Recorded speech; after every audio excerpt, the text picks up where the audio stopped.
Hola y vamos a ver cómo cambiar sonidos en Samsung Galaxy M54.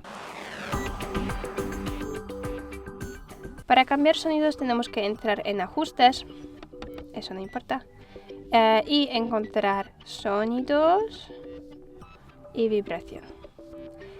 Cambiamos melodía, es decir, tono de llamada. Cuando volvemos ya se guarda sonido de notificación.